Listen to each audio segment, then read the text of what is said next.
This is the Lekker Rugby Pod, only on Megaphone Rugby. Welcome to this next episode of the Lekker Rugby Pod focused on the Six Nations. I left it to Harry and he scored one guest after the other, one coup after the other. So Harry, what have you got lined up for us today?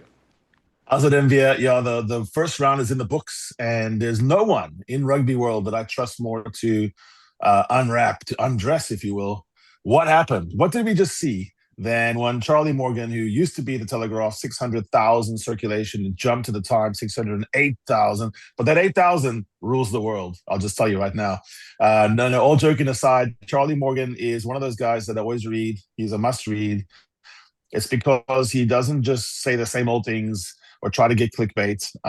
He actually looks at a match and tries to see what happened. And the other thing, he's a fine fella. So without further ado, Charlie Morgan, welcome to the Lekker Rugby Pod.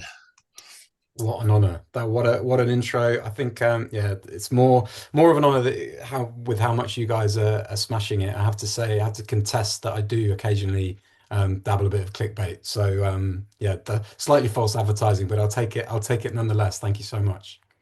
So Charlie, you did jump to the Times of London, and all joking aside, obviously that's obviously must have taken you some thought and angst and so forth. And you've written quite openly as you were going out of the Telegraph, wonderful article about your father who you lost not too long ago.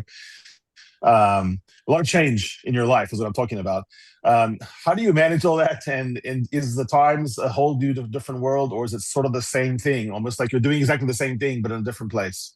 It's the latter, mercifully, to be honest. It's I actually was texting an old editor this morning, a former colleague, and he said sort of how exactly asked a very similar question. I said, well, I'm trying not to overthink it, to be honest. And he said, well, that's a good approach for a hell of a lot you'll go through in your life. So I've had a lot of time to think about that, as I'm sure you'll appreciate, and that's been a lot.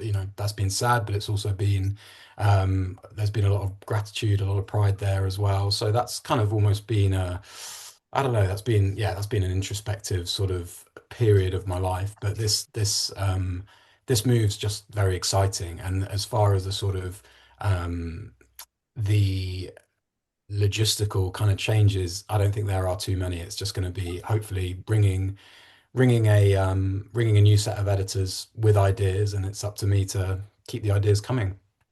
In every sport, there's fathers and sons, but I think in rugby it's particularly so, just because of the way rugby's played on Saturday mornings around the world. And so it touched me, and I thought it was a beautiful article that you wrote. It was about talking to a guy who was sort of a hero of your father. It was the premise, and so in a way, you were sort of getting close to your father. And you and I talked offline about generations and how different it was back in the day. Like MV and I, about the same age, we probably told our kids that I love you 10 times a day, and our fathers did it about once a decade. And even then, they had to sort of cough into the. So, no, so just tell me a bit about that. Like, how has that informed your writing? And in some ways, do you think it's, yeah, we should put more personal into our stuff. It's like we want players to be characters, but then we're not allowing the writers to be. Yeah, well, I think it actually. The more I thought about it, the more it did tie back to this sort of drive to well, we want superstars, we want to amplify players' personalities. Because the whole sort of my dad. So it's Keith Jarrett who I went to meet, and at the age of 18, he essentially beat England for Wales on his own on his Welsh debut. It was a real sort of Roy of the Rovers kind of comic book kind of game in 1967, and my dad was there as a 16-year-old, or he says he was. I'm sure there are 300,000 people who say they were at Cardiff Arms Park, but my dad was very understated with how he kind of impressed rugby on me. I would say that he bought the odd ball, but he would talk about this game or talk about various games because he grew up, he lived in Cardiff a lot through the 1970s, so got to see that great side. And everything I think initially that he framed, and we also grew up in Leicester, so I sort of joke that there was no escape from rugby, but there was because of his manner, and he really wasn't overbearing at all. And the guy, since he, well, we were the big plan was to watch this game back the gold kind of medal would be to watch it with Dad and Keith Jarrett, Mm. and that would have been amazing because he was sort of crucially Dad was a really big fan of obviously the glory days that he watched and that inspired him, and he used those glory days to inspire me. But he didn't watch modern rugby and go, "Oh, they're not putting the ball in the scrum straight," and all of this. That he sort of just appreciated it for what it was, and because he also sat through some pretty terrible games, I think. But yeah, it's that manner that I wanted to get across because. And actually, yeah, it was inspirational in its own way. It was kind of inspirational by sort of osmosis almost. It was yeah, and that's the way I got into rugby. Like you say, Harry, that's the way I think a lot of people get into rugby because people, yeah, you sort of you've had an amazing experience with it, whether watching it or playing it, and you've built bonds yourself through it. That it really isn't sort of. I don't think it's vacuous to say that rugby rugby has values like that. There's a lot spoken about rugby's values and a lot kind of hot air blown up about them. But those are the values that I sort of hold dear and were genuinely influential in my life. So kind of revisiting them felt really cool. It's like, his memory will be a blessing to you always, but it's also in a rugby context, which is what you're doing for a job, which is cool. And so your family background makes you interested in all I guess, the four nations, the home nations. Don't you have a descendant in all of them? Yeah, no, I do. Yeah, so and this is, yeah, if ever I get the elevator pitch on why the Six Nations is so fun, it's everybody will have a close mate or a relative who has particular ties to one of the four nations at least. And I also just revel in. I'm a big fan of sort of the Peep Show, The Office, those sort of cringe humor and awkward humor, and the neurosis of everybody scrambling to be the underdog, and then and sort of you just the desperation to beat one another is great. Yeah. So my mum was born in Scotland, went to university in Scotland. In between that, she lived in Manchester. My dad grew up in Wales, and my grandma, late grandma on my mother's side is Irish. So there's plenty there. But then I don't want to get too I don't want to sort of do that thing where I try and relate too much to one nation because they'll just say you're posh and English, so shut up, sort of. Well, Which you're I writing for the appreciate as Times well. now, so Yeah. and you're So wearing a very nice herringbone twink coat in your cover photo for the Times. I am. And the perfect amount of gray in the beard. I mean, it just looks like you've really gotten into the part. But honestly, is there anything different about are the quills and the pens a bit better at the Times, or what happened? I don't. Too early to say. We're recording on 11 a.m. on day two. Uh, I've not. They've been very nice and receptive to the ideas I've had so far. They let me write about Ollie Chessum's performance against Wales. They let me talk. Then let me talk rubbish on their pod. So yeah, so far not too much different. But I'm really really excited about working with them there. They're very. What's very important is they're very invested and engaged in rugby, which isn't necessarily the case around the entire UK media sphere. And yeah, and that makes it a privilege to begin this job. Yeah, so we obviously wanted you to focus on the big match with the only team that cannot be considered an underdog, France. Um, the French love their dog so much that they even have a giant cemetery for the dog in Paris, Cimetière des Chiens. And so I guess it wouldn't even make sense to call them underdogs. I remember I was in Paris one time, Charlie, and I went to that cemetery and I came back and a woman asked me, did you see the space bitch? And I went, what? And it turns out that the first dog in space is buried there. And I said, we do call dogs bitch, but in that context, it would be a very weird way to say it. I thought you. They I are. thought you. It's I thought you were going to say I went to that cemetery and I came back with a couple. I thought, geez, wow. it's a very I don't know if everyone's gone there. They should go when you're in Paris. It's a massive cemetery, and the headstones are as big as if you had a Winston Churchill or something. And it's little Pepe or little Pierre is buried there. So the French are just swaggering and striding through this tournament. And obviously, after round one, England is the only other team that you could say, well, it looks like they might be able to somehow match that. But the big match was Ireland faltering, just walking into walls, stumbling between and betwixt game plans. Are we doing kick chase that we don't like? When we chase, we're only sending one person to do aerial ballet. Gone was the diamond pod shapes and the high phase count. So we wanted you to dive into that match. And so without further ado, let's just go there.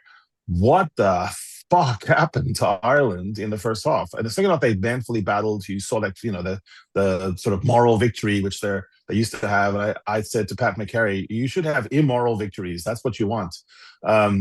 And what happened in that first 40 minutes? It looked so putrid.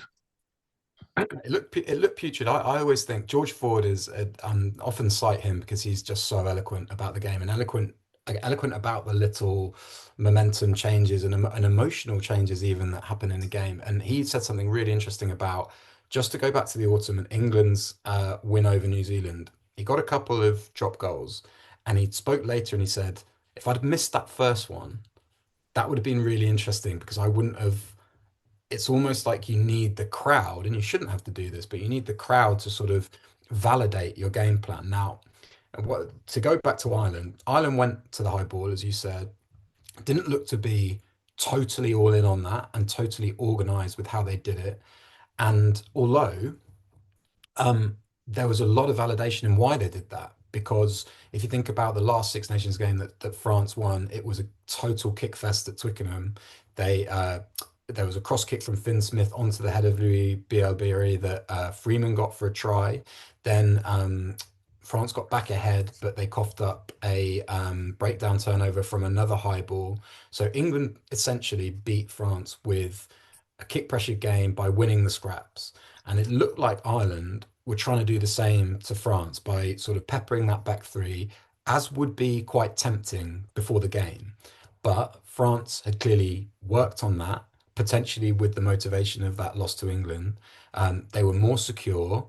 And then Ireland had a choice, right? That you either double down. I often think that in Test rugby, people think, oh, well, where was plan B? But actually, if you've got a finite time in the week, especially in the lead up to the first game of Six Nations, you've got a finite preparation time. And if you're all in on plan A, then you back yourself to keep doing it.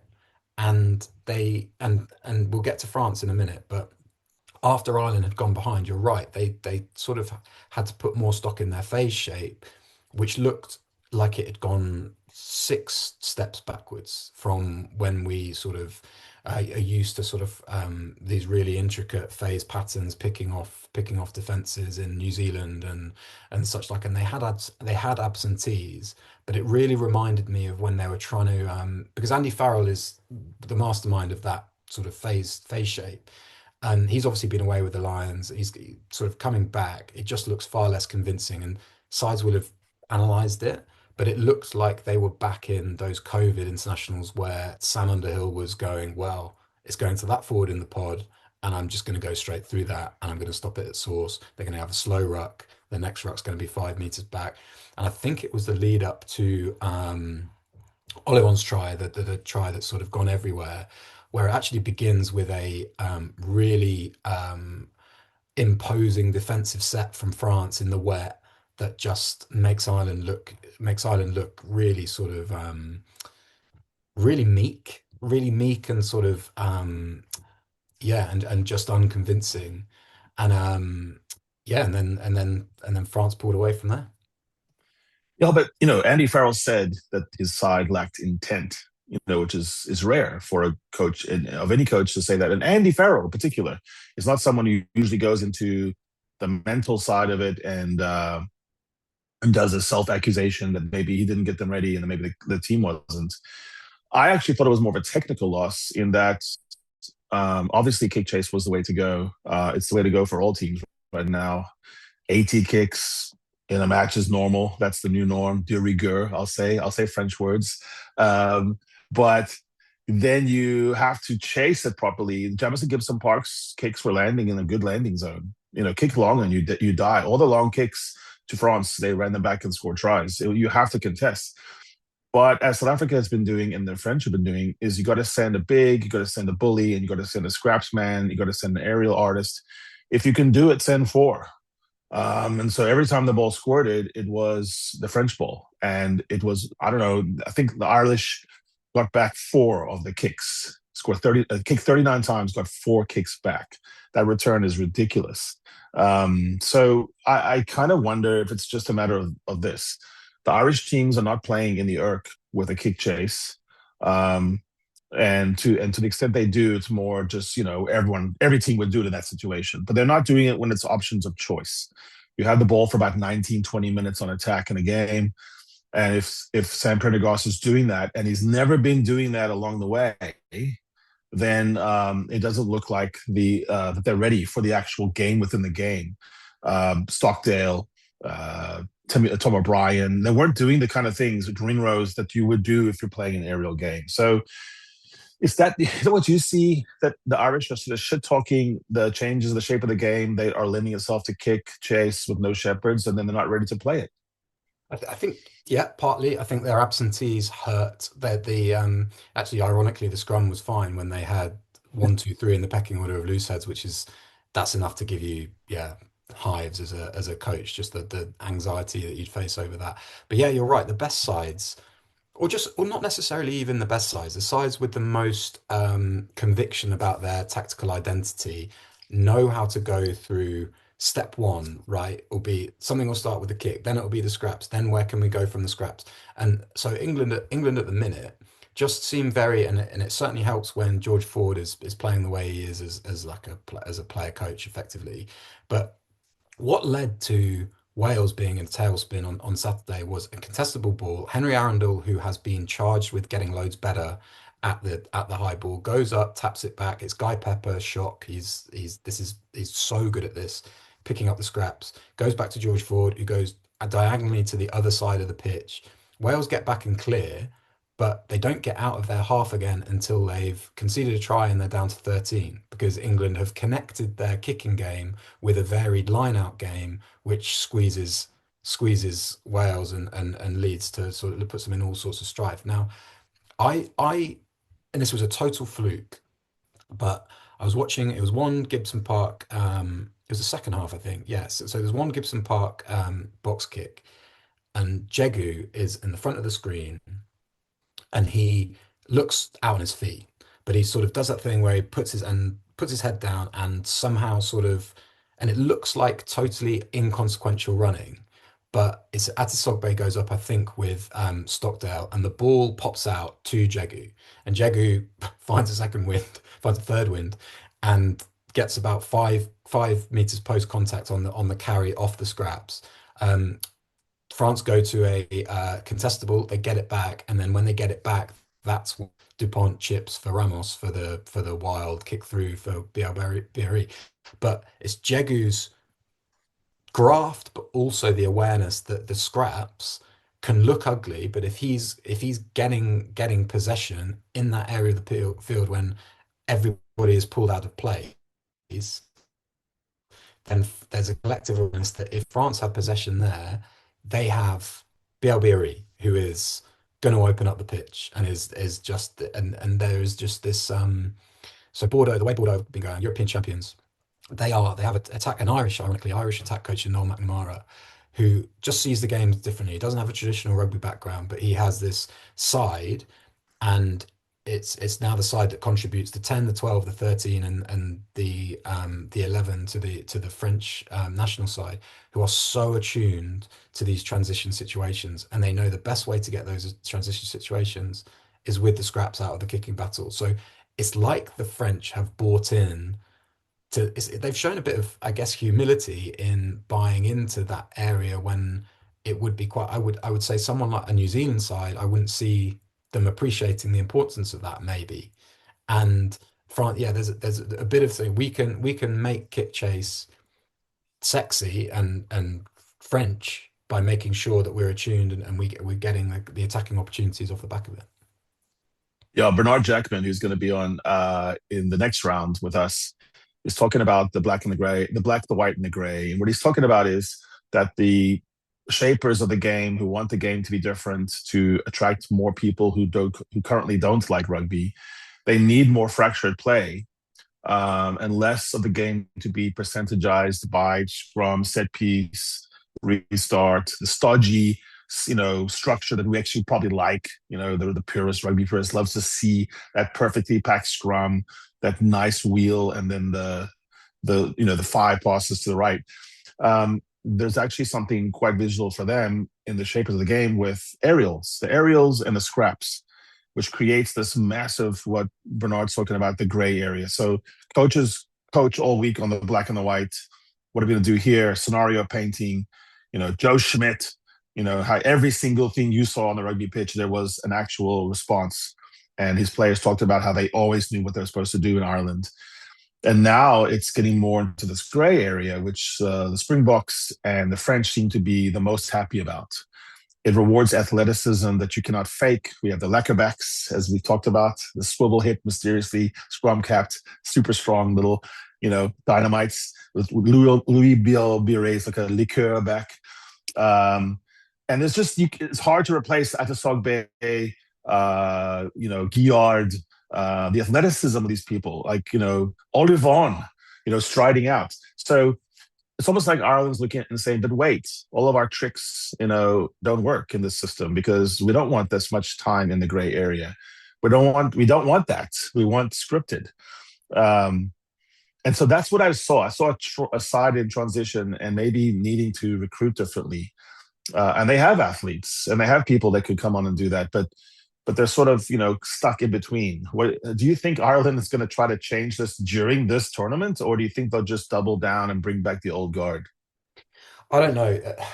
I wanted to bring up Eddie Jones at this point because he just doesn't miss. There's some observations he makes that are so acutely cutting that they come to you when you're sort of watching a team sort of a few years later, and I can't remember whether he'd left England and gone to Australia, but he was asked to sort of comment on Ireland, and he said, "Well, they play rugby like they're in a queue, like everybody's waiting in a queue to do their own thing, and there's a real order. They like natural order, as you've just explained there, and it's your job when you're playing Ireland to give them none of that."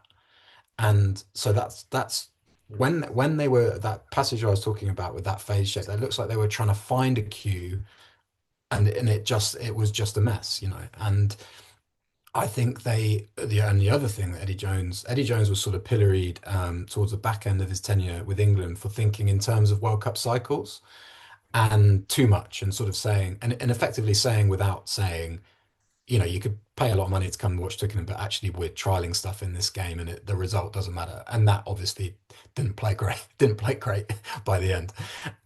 But I think this Six Nations is fascinating because all test coaches need to win.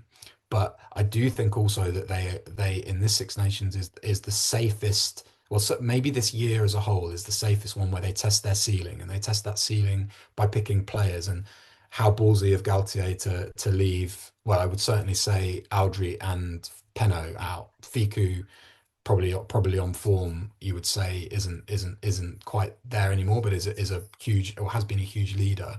But that's ballsy to leave those guys out with an express desire to expand and test the ceiling and see if young guys and slightly tweaked tactics can make France can give them more tools to beat South Africa more consistently. And that's what they're doing. But winning as well is what you need, because that word validation, right, for the supporters. Now for Ireland, you would say they're fumbling around to find out what their identity can be up till the next World Cup, because I'm not sure they know for sure. I'm not sure that they have the. You're right. They don't have the order to break sides down with that phase shape. They don't they don't have, or they're not picking the athletes to do it or to be sort of comfortable in that transition state and do what France can do. So it's really for the rest of this tournament, it's going to be a very interesting stick or twist thing, because there's also this sort of intangible, how much do they need to keep public opinion on side, and you shouldn't think about that as a head coach, but sometimes you have to. Can I ask you this, Charlie? Jacques Nienaber is now being pilloried as the root cause of all the evil. And, you said that they don't know who they are and they're, sort of scrambling around a bit. How much truth do you see in that?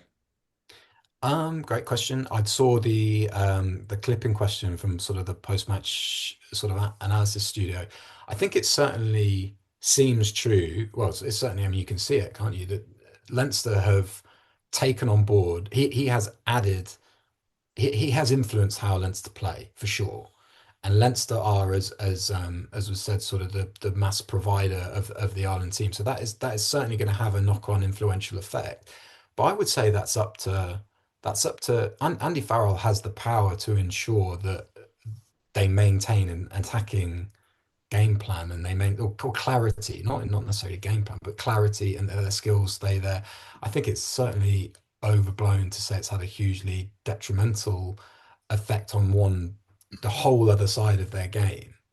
Um, yeah, I find it hard to believe that having a kind of extremely experienced, extremely insightful coach in charge of a lot of your players can be detrimental.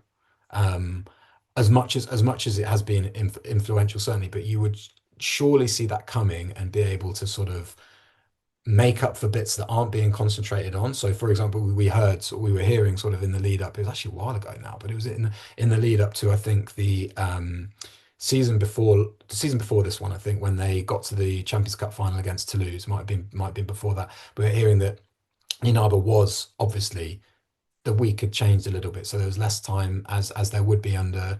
So when Leinster under Stuart Lancaster, there was a lot of time in sort of these unstructured situations, lots of sort of ball skills that, and then so under Nienaber that sort of changed so that there was more focus on because he was given power to rewrite the defensive system. That isn't on Nienaber necessarily. That's on the kind of decision makers surely in charge of the national side to make sure that's adding to the national side, I think. You could say that maybe, and I think this is the point that's also been made, that system, because Andy Farrell is so used to picking Leinster players, he is now reticent that he can't go outside of that because he's got to upskill them in a system. But again, I think that's on him. He has the time to sort of sow seeds with players of interest that when they do come into camp, they're going to have to sort of be on board with it. Yeah, I don't know. To be honest, and I think Dan Gallen's written about this today on Rugby Pass. I think certainly the more obvious causes are the fact that they've kind of got a big group of players that have been very successful coming through together and they're passing their primes because they're a lot of them. Even if you so, and I, it's my mistake here. I didn't really realize this, but Nick Timoney came off the bench, covering the back row, brought dynamism, energy, won a tackle in a jackal turnover within, and it was the first time. I think Tariq Byrne got a couple of jackals, but it was the first time you thought, oh well, France haven't had their own way there for one phase, and they've lost the ball. But I thought, oh great, he's an injection of, and he's 30, so that a lot of these guys are older, and I think certainly the fault is more that there are players not ready to step up. Now, the caveat to that is a 4-team sort of system, a provincial system. The playing opportunities for guys coming through the age groups isn't abundant as it is in England and France. But still, yeah, I can't see that any of these weren't issues that were unforeseeable, you know? Well, Nienaber was brought in by Leinster to win trophies because Leinster was being very good but not getting the silverware. And he produced, obviously, they want the European silverware, and that's the next thing. But they were losing in those because of defense being too weak and losing the barge, the big hit, all the things that Nienaber can teach you. So he made Ringrose, for example, into just a hit man. He did raise the game, and all the guys said that at the club level. So I think it's a red herring also because of this. That was not what happened. The French weren't jackling. The French had no jackals. And they hardly ever slowed the ball down. They didn't commit players to the ruck. They didn't have to. They didn't care. Ireland could not keep the ball alive for longer than about 2 or 3 phases without running into themselves or getting hit. And it was the dominant tackles. So France had 19 dominant tackles. That is a stat. That is a thing that will win a game for you. It wasn't just the meters run, which obviously were amazing, and the line breaks, 13 line breaks by France. It was the meters per carry difference, a massive difference. So they were just doing the same thing. It would work for the French. It wouldn't work for the Irish. That gets into ruck cleaning and the clamp down on croc rolls. Next thing is that kicks that found Gross. 17 times the French kicks found Gross. So, I mean, you can talk about Nienaber all you want, but none of this in his remit. And so I think the Irish have to understand that you're not going to be able to play this kind of rugby. I don't think anyone can. I don't think you can play rugby where you have the ball and you keep it for 12 phases and you have a Johnny Sexton drop goal to beat the French at the end. This is not going to happen again under the current way the shape of the game is being enforced. Offloads 21. So when the French were keeping the ball alive 21 times through offloads, that's just something that you would have wanted more Nienaber in the camp to defuse. Sean Edwards was having his guys rock the Irish. So I think it's a red herring, but I think I know why it's raised. It's because, like you say, everyone comes from Leinster. Not only does everyone come from Leinster, guys, they all come from Blackrock. They all come from the same schools. So when they're trying to find new blood, it's like they're just finding brothers from the same private schools. And so it's like there's not even some guy out there playing GAA right now that maybe they could find. I think the Irish they're looking down a barrel right now because they don't have an influx of super athletes that they can put on the pitch to play this type of frenetic rugby that people want. If I may ask this question, I'm not an expert like any of you guys are, but Leinster plays a certain way, the defender a certain way, Jacques Nienaber's got a certain specific way of teaching them to defend. Next week, they have to play a different pattern. Now, muscle memory must be a thing, I'm sure. Isn't that a factor, maybe? Yeah, well, we had a little bit of this. I mean, ironically, and this is where I just find this really fascinating how there does seem to be a little bit of sort of take this from you between England, France, and South Africa at the minute, technically. And obviously, England had Felix Jones come in for half a year. Was it a very, very short space of time? But his impact was immediate, and the commitment with which the players took on this. Right, cool. Well, we're all in on this blitz defense, and they went to New Zealand and conceded 30. I think they conceded 30 points across 2 or 40 points across 2 test matches, and they didn't get across the line, which was a huge missed opportunity. But what we saw was so the first couple of games Italy picked them off, and there were some teething issues over the first 2-3 games. And we were asking players, because it's so different. So the big difference was Saints. So Northampton Saints, they actually have their defense coach has been seconded to Scotland. So Lee Radford is a rugby league guy. He prioritized connections over line speed. So I think the way the players were talking is we would get bollocked if we did that. If we did what Felix wants us to do for Saints, we would get bollocked. And it does take a couple of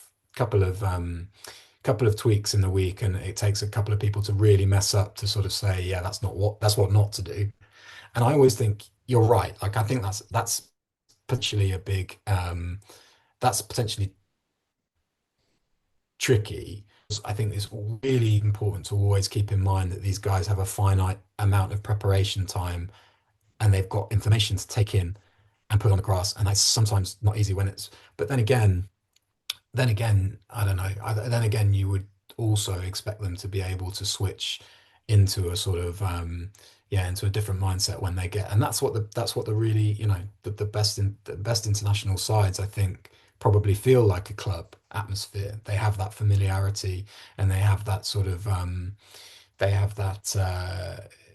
just strength of identity about them. We've been talking about what Ireland didn't do, but we must further praise the French for doing something that was just remarkable. Quick bursts The defense was smashing, but also on the attack, the speed with which they accepted the ball and got it out, and either by finding kick space, chip space, or just zipping the ball around, and it was full on. I mean, they didn't seem to have any hesitation at all on the switch. And I was thinking about these teams that are scoring like that. England, South Africa, and the French are scoring the same, which is very few rucks, and not even inviting the opponent into a ruck contest, just zipping and doing a lot more kick passing. That seems to be dependent on having the kind of athletes. And you look at the French team, and they just do. There's a level of athleticism now that's it's a cut above. And for teams like Ireland to compete with them, they're going to have to either make the French play worse, like sticks, put sticks in the spokes of the bike. But trying to just match up right now, I don't know if it's a fool's errand to me. So when you look at it from a takeaway and you say, you're looking way ahead to round 5, do you think England alone of all these other nations in the Six Nations could match up with the French, just based on what you've seen so far? Not necessarily on what I've seen so far, but what I know of Steve Borthwick is that he is just exceptional at looking at where a side is strong and taking away that. So the World Cup semi-final, this last World Cup, great example of that. He's had my favorite one, the one that I keep repeating. I probably said to you before, Harry, so sorry, but he took a Leicester team to Bordeaux and rotated, and he did really like clever, like put George Martin, who very rarely jumps at the front of the line out, just said, right, we're just going to keep hitting him at the front, and they're going to give us the front because they don't think we can do anything with that. George Ford played in that game and kicked something like 50 times, teased Bordeaux all around the pitch, and they won. And it was a remarkable upset win that, and he actually spoke, and he I don't know. I think, do you know how sometimes you get coaches that can be very humble, but I think sometimes they break and they're like, I need credit for this. And he actually said, somebody asked him about the Champions Cup as a tournament, and he said, well, actually, I love it because I get to impress my coaching credentials, sort of, or not these words, but he essentially said, I get to coach against different teams, and it's a really fun challenge. And I think he is, as I've said before, he's an acolyte of Eddie Jones, who was very good at this as well, zeroing in on an opponent and having a certain game plan. I don't know whether that will be enough to get them over the line in France, but you're right, the sticks in the spokes. England are a sticks in the spokes team. Who was the last? I try and think about the side who have played, who have for a prolonged period played well against England recently. I think it's South Africa at Twickenham in back end of 2024, going a long way back now, and maybe Ireland for the start of the second half, but only the start of the second half the next year. So it's you essentially have to, if it carries on going the way it's going, you have to score heavily in the periods that England allow you to play, which aren't very much. Because even before, when they were losing, when they were in games, they were tight. That South Africa game is probably the one where they're not. They got back to within a score eventually in that Ireland game that I'm referenced. So they are smart. They're really smart. The Steve Borthwick is extremely diligent. They are very good at nullifying side strengths. I'm really interested to see how they go about that game. Let's jump to England. I mean, I think we've covered the French triumph, but England is interesting because they're not missing their tackles. They're making the tackles. They're kicking the ball quite a bit, and they all are, but they're doing it well. They're dominant in contact, and they've been doing this for a while, where they just focus very much on each collision between players, and they want to win that, come hella high water. And then finally, the kick meters, like even this first round, 1,300 meters kicked by far and away, compared it to Scotland, 700 something. Tackles missed, Ireland 41, England 17. I mean, they're really, there's some stats that they leap out as anomalies. And now I looked at their streak, the 12 match win streak. I mean, in the let's see, 5 of the last 6 games they've had double figures in penalties. They're not afraid to infringe to not get rolled over in the first part, so they won't let you score easy tries. And then you look across to carries and kicks, and that ratio is unlike anyone else. It seems like a team that's okay doing this. Is my point. We don't care what it looks like if it's style points. We're not trying to win figure skating in the Olympics. We are winning. We are knocking you off your feet. We are not putting our boys out there to be tackle monsters. We want to get the ball back quickly, and then want to do something with it. And it seems like England is doing things within the first 3 or 4 phases, or they're kicking the ball away. They are not playing beyond that. Yeah. And a good so George Ford just does not get bored of gameplay. If he's figured out over the course of the week and he has got everyone on the same page to ensure that is the right way to win a game, he will, and there can be variety within that. The way they kicked against Wales there was quite a bit of variation in that. They didn't just go to the box. George Ford was spiral bombing, he was plugging corners, he was hitting kind of diagonal high balls. There was a lot of variation there. But he doesn't get bored. Someone like, so I've done a piece, I'm not sure whether it's live yet or not, but watched England A and England under-20s were all in action this weekend. And they had some really exciting back three players playing. So a guy called Noah Kalori, who's an amazing athlete, so much spring about him. But the most kind of interesting thing about his performance against Wales under-20s was sort of his positioning and him fit in, sort of having to turn, being the ball going in behind him, and him sort of trying to diffuse that situation. For the A team, Caden Murley, lots of aggression and commitment about his kick chase. There is a collective buy-in, I think, and what's I would say it about France as well. It certainly seems as though those two nations are becoming closer to the sum of their parts, and their parts are quite formidable as far as player numbers. But there seems to be a shared acceptance that they're going to play a certain way, and if you're going to get in the national top side and win caps, you're going to have to be good. You're going to have to be this profile, or you're certainly going to have to at least be able to cover these roles. Yeah, they're hungry. I mean, England seems like they're hungry. They're in good cheer. You can just tell. You can tell these things from the outside. That's one thing you can look at and just see a happy camp. To me, when you look at this Calcutta Cup coming up, it's bizarre because Scotland didn't get the memo. Scotland had the most carries in the first round with by far the least meters per carry. It's a terrible stat combination. 1.4 meters per carry, but they carried 167 times. It's like, I ran into Greg Laidlaw in Marseille off the pool match with the box, and he was saying we kept thinking we'd get more ruck speed and more dynamism by having more and more carries. We had to kick more. The Scottish are just not kicking enough at this point. Kick meters way down. I think also Scotland is not finding Gross with the kicks. 3 times they found Gross. I mean, that's terrible. The variety was lacking. And yet, when you look at a Calcutta Cup lately, you almost say that Scotland is the nemesis of England. How is this possible? And did Townsend just save his? Was Townsend employed mostly because he beat England, and that's it?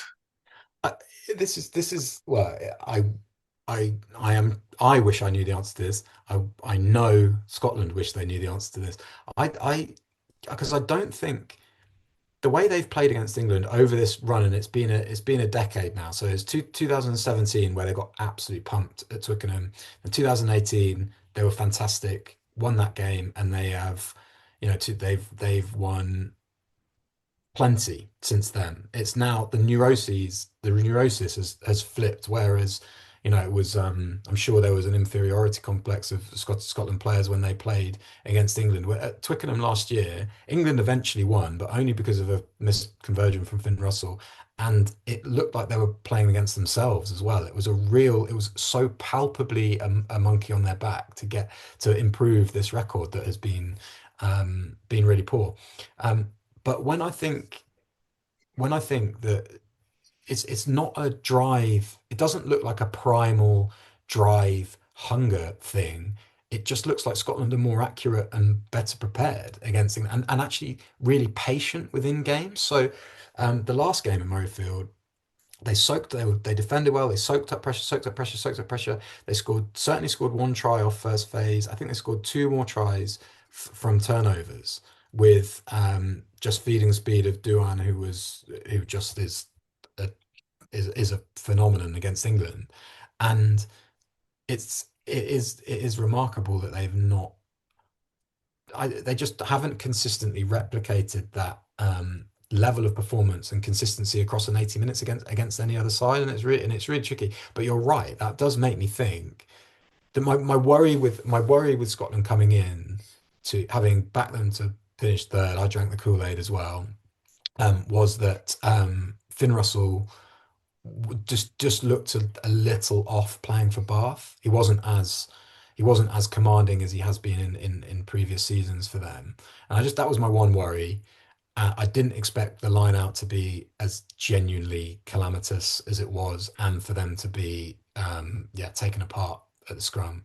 And it was kind of those carry stats are sort of out of desperation, aren't they? Right, that's a side that hasn't got a foothold in the game in set piece and needs to conjure something from somewhere.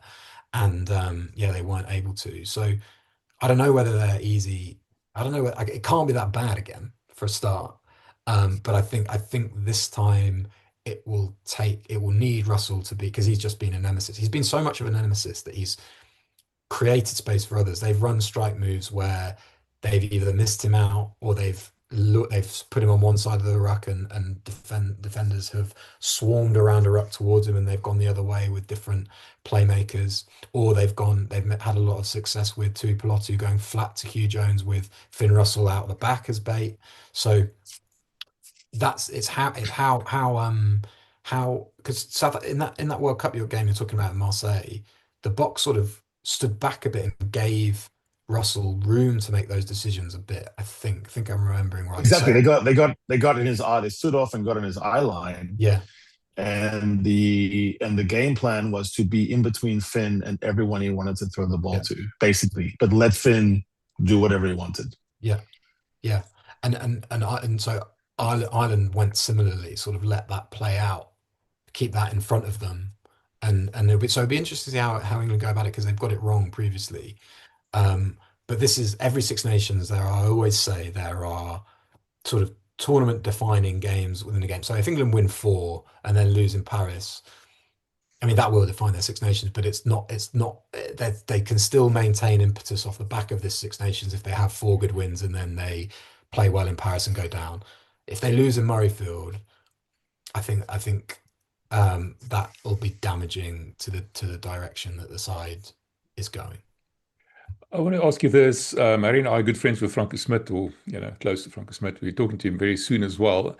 I saw a very disinterested looking Gregor Townsend on Sunday. No emotions. Things were going badly, pear-shaped, and everything. Just whatever. Shouldn't they just pull the trigger right now? We know he's now going to Newcastle Red Bulls after the World Cup, which is the end of next year. Come on, man! Isn't it time now to just take the next step and administer emergency surgery, call it that. Bring Franco in, turn it around. He would have won this tournament if you asked me. I would love to know what Franco Smith's ambitions are with that. I would love to know how he'd answer that question. It's really tricky. I don't know whether so Gregor Townsend made a point in autumn after they suffered those lapses against New Zealand and Argentina and sort of thrown away winning positions, and he was quite calm when he answered. He's always reasonably good-natured and calm when he gets asked these quite tricky questions. But he got asked, sort of, are you considering your future off the back of these late losses?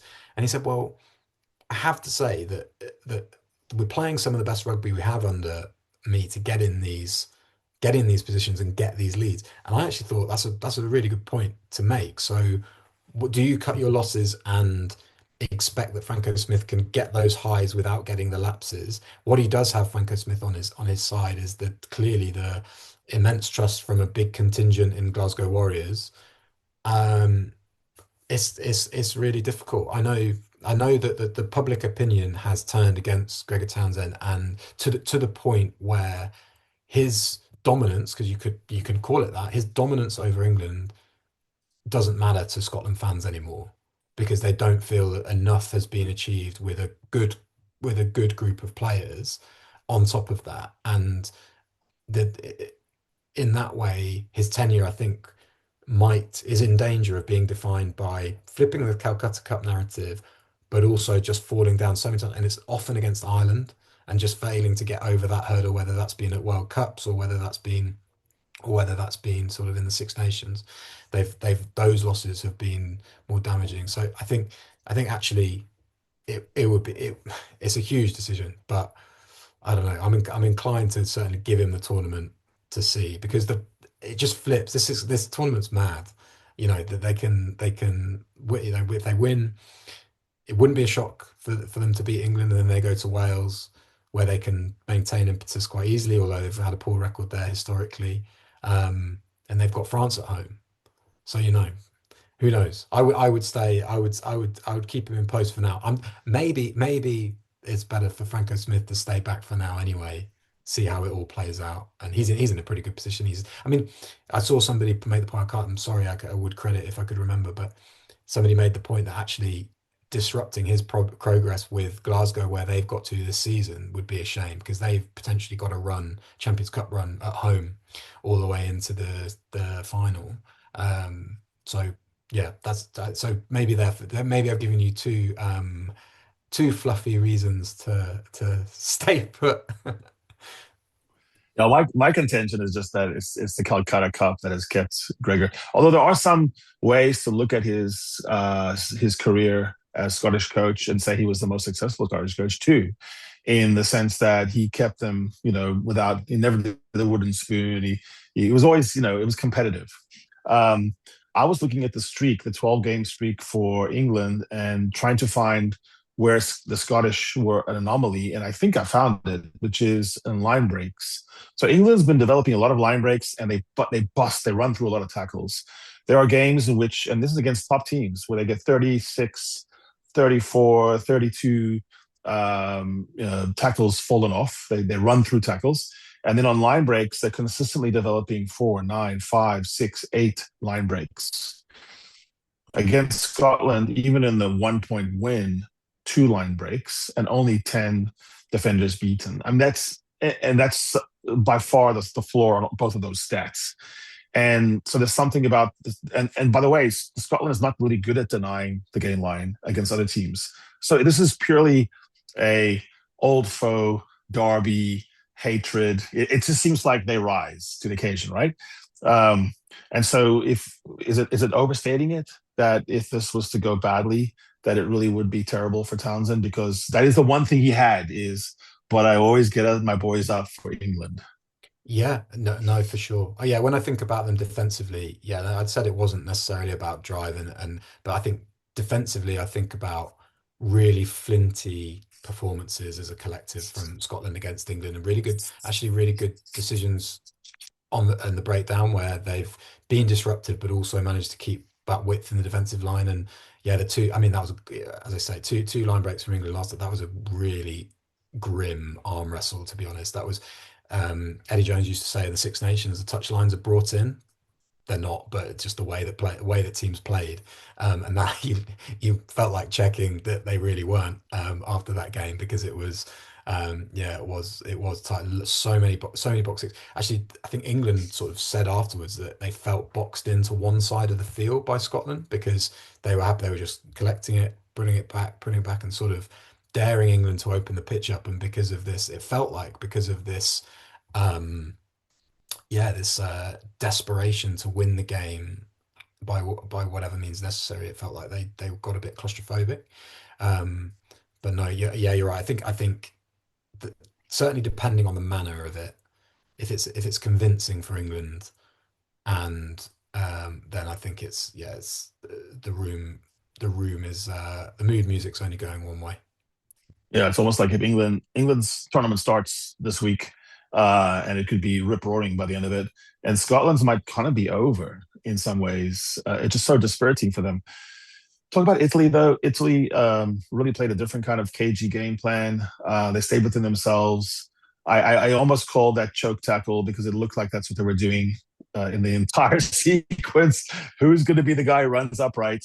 And poor Sod, it was him. But just it was clever. Didn't you feel like that was a clever win, a proper win, and it wasn't some fluky Italian type win? It was a real win. Yeah, no, I loved it. I loved it. They've got a proper type five now, and maybe that was maybe Zambanin has come over to Exeter and has been brilliant this season. I remember him going pretty well. I think I'm right in thinking he went pretty well against the Box over last year. And that Saita, even if you get those two tests against, and they made life pretty sticky for South Africa at times. So going back, that's a huge confidence boost to bring back for a type five. Even if South Africa wanted to scrum them from the restart without manipulated scrum, but you're right. And getting ahead. So in those conditions, they were clinical in getting ahead early, and then obviously the weather came in, and but they'd had enough, had enough in the tank. But those tries were nicely taken, weren't they? The little grubber through, sort of finding space in the backfield, and then going contestable, winning the contestable and striking off that. And what's worrying for Scotland is that England are going to do a lot of that. England are going to go high, look to play off the back of contestables, and but yeah, it's Italy were smart as well as tough, I would say. And actually, when we talk about tournament defining wins, it almost feels like that's a lot of credit to bring into the rest of the tournament. They'll go to Ireland now thinking, well, we've got a statement win already. Let's let's have it's not quite a free swing, it never is, but it's certainly sort of enticing for them. Yeah, it makes you wonder about lineouts. I mean, if Italy can steal 4 Scottish lineouts, I would think that the English lineout is just wetting their lips. And then I think Italy goes to Ireland with a creaky-ish line out there for Ireland. And also that's going to be a game within a game. So plenty to look forward to. What are you looking forward to most in round 2? What are your what are you thinking about writing about, and what are the things that you hope come true? I'm in Edinburgh. I'm just really looking forward to that because it's just one of those those games where performance doesn't necessarily matter. I don't know, it feels like it at the minute. It could be that one side sort of it might be one of those unsatisfying ones where a side gets a way ahead and then it's sticky for the rest. But I don't think it will be. I think Scotland there's going to be genuine desperation and jeopardy about that game, which makes it hard to sort of ignore. I'm excited to see how France go against Wales. Am I excited? I don't know. I'm intrigued by how they sort of how ruthless they can be, and whether Wales can summon something. And then that Italy how Italy can stay and hang in the game. If they can hang in the game long enough to make Ireland continue to question themselves, that's a great subplot too. Yeah, it's interesting because I think when you look at the game in Scotland, for example, embarrassment is a prime motivator in top sport. I mean, it's always going to be that way, especially in a team sport. Especially in a team sport that is a collision sport with testosterone young men. They're just going to be almost wish that a game was being played right now. Like, this is go, because I'm tired of thinking about how bad we were and how we got beaten at the coal face, shoved back in the carry. So you're going to get your most vociferous, belligerent Scotland and fans for sure. I've only been to one Calcutta Cup, man, and it was absolutely incredibly fun. There's something about that stadium that just becomes a lot less sober and Calvinist. It becomes a lot more just rabidly in your face fuck upidist. and it goes even from when you're selling the food, everyone's in a mood. And by the time you get into that stadium with that Piper playing on top of the stadium, in the screen, the camera will flash to Gerard Butler at some point in time. The place is lit. So have fun there, and hopefully you can extract something wonderful from the game. I don't know at all what to expect from Wales, France, except for something really horrible. And our colleague Hugh Griffin will come on with MVA and talk about that was the worst game he ever watched. But I'm just wanting Wales to get better as soon as possible because it's a really drag. It's a big drag. No, that would be the talk that I mean, without getting too sort of sanctimonious, the Six Nations will be a less kind of vibrant place if Wales continue to be this bad. So you hope there's some improvement. Yeah, you're right. You're right on the Calcutta Cup. That's going to be.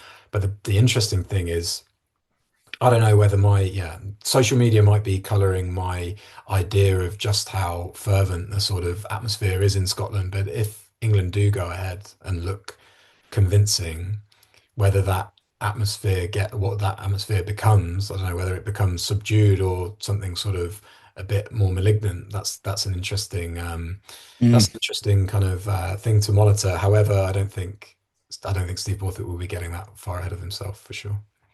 I was surprised how many English fans were there in Murrayfield. By the way, I mean it was a good 20% of the crowd. Right. Well, Charlie, we are loving the fact that we are with one of the foremost experts on the Six Nations. Thanks for taking us through. I always feel like in this kind of chat, especially with you, we could just talk forever. But we'll let you go back to your day job and enjoy Edinburgh. What's the weather like there right now? Pass. I think from what I've heard, early signs clear, but very, very cold. So but I'll take that. I'll take that all day. Well, Charlie, you made your debut at the Times yesterday, and you made your debut on Lekker Rugby Pod today. I mean, it's red letter days in your life, I'm sure. You won't forget them easily. So it's such a pleasure having you on. And I don't ask that many questions. I try to ask, clever questions, but I don't always succeed. So thank you for making time for me, for us. Appreciate it. No, it's a real pleasure. You guys are smashing it. So it's a privilege for me. Thank you.